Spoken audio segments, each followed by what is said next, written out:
বিহু মঞ্চত হিন্দী গীত পৰিৱেশন নকৰে, সেই পৰম্পৰাটো বহু বছৰ আগতে নাইকিয়া হৈছে।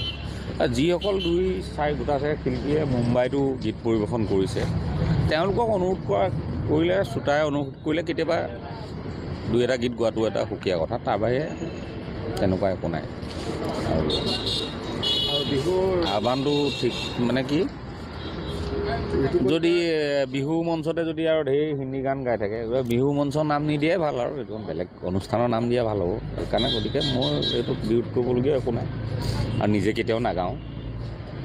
মই এইবোৰ কথা একেবাৰে গুৰুত্ব নিদিওঁ। গুৰুত্ব সেইকাৰণে নিদিওঁ কাৰণ কেলৈ আমি গান কাৰ কাৰণে গাওঁ? মানুহৰ কাৰণে গাওঁ।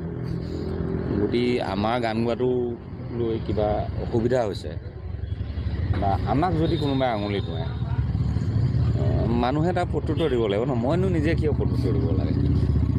হাতী গৈ থাকিব লাগে, এই কুকুৰ কিবাবোৰে ভেকিব ভুকিব, আৰু সেইটোক লৈ হাতীয়ে ঘূৰি নাচায়। মই একেবাৰে গুৰুত্ব দিয়া নাই সেইটো কথা। আৰু এই টকা পইচাৰ কথাও কৈছে, কিন্তু এটা কথা বহু মানুহে বুজি নাপায় চাগে। মই এটা একদম সৰু উদাহৰণ দি দিছোঁ দেই। এই আমাৰ ভাৰতীয় ক্ৰিকেট দলৰ নেশ্যনেল খেলবোৰৰ কথাটো বেলেগ, তেনেকৈ ৰেডিঅ' চেণ্টাৰৰ কথাবোৰ বেলেগ। শিল্পীৰ মাননিটো ৰেডিঅ' চেণ্টাৰত A গ্ৰেডৰ শিল্পীৰ বেলেগ, ছিনিয়ৰ শিল্পীৰ মাননি বেলেগ। কিন্তু এতিয়া IPL খেলত চাবচোন, ধোনী, MS ধোনী বা বিৰাট কোহলিতকৈ ঋষভ পন্তে পইচা বেছিকৈ পাইছে, নিলাম বেছিকৈ হৈছে, হয়নে? গতিকে এইখন এখন পেচাদাৰী ক্ষেত্ৰ। ইয়াত কাৰ কেতিয়া মানে গ্ৰহণযোগ্যতাটো বাঢ়ি যায়, দৰ্শকে কাক চাব বিচাৰে, কাৰ আমন্ত্ৰণ বাঢ়ে, এইটো সম্পূৰ্ণ নিৰ্ভৰ কৰে তেওঁলোকৰ গীত আৰু পৰিৱেশন শৈলী কেনেকুৱা।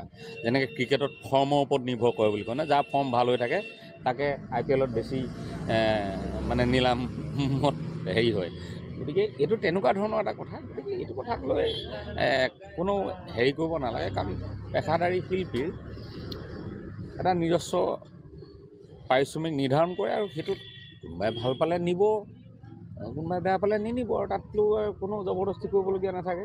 গতিকে এইবোৰক লৈ অনাহুত বিতৰ্ক। অসমত ভাবিবলগীয়া বহুত কথা আছে, চিন্তা কৰিবলগীয়া ঢেৰ সমস্যা আছে। সেইকাৰণে ৰাজীৱ কদিয়াৰ গীতেৰে কওঁ, লাগিব লাগে কিহত লাগি আছোঁ আমি, কিহত কি চলিছে কি দেখিছোঁ সোণৰ অসমত। এইটো একদম উত্তম কথা। লাগিব লাগে কিহত আৰু লাগি আছোঁ কিহত।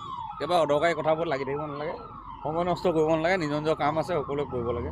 বলিউড হলিউড কত কি গায়ক গায়িকা আহিলে, সকলোৱে সকলো ধৰণে আদৰি লয়। লতা মংগেশকাৰে কিমান অসমীয়া গীত গাইছিলে, ঊষা মংগেশকাৰে কিমান অসমীয়া গীত গাইছে। ঊষা মংগেশকাৰেও অসমত প্ৰগ্ৰেম কৰি গৈছে। ঊষা উত্থুপে প্ৰগ্ৰেম কৰা নাছিলে, ঊষা উত্থুপেও প্ৰগ্ৰেম কৰি গৈছে, বিহু সময়তে প্ৰগ্ৰেম কৰি গৈছে। তাক লৈ কোনো সন্ধিয়া নবলগীয়া বা ভয় কৰিবলগীয়া কি কথাটো আছে? অসমৰ অৰঙে দৰঙে ইমান বিহু অনুষ্ঠান হয়, কোনো কাৰোবাক যদি ক'ৰবালৈ মাতে, কাৰোবাক ক'ৰবালৈ মাতিব। একো কথা এইবোৰ একেবাৰে অদৰকাৰী কথা। মই এইটো একেবাৰে তিলিকিটা উৰাই দিওঁ, এনেকুৱা কথা মই সোমাই থাকিবলৈ বেয়া পাওঁ এইবোৰ কথাৰ মাজত। আৰু যি প্ৰকৃত শিল্পী, তেওঁ সত্তাটোক ৰাইজে ৰক্ষণাবেক্ষণ দিব, তেওঁ একো চিন্তা কৰিব নালাগে।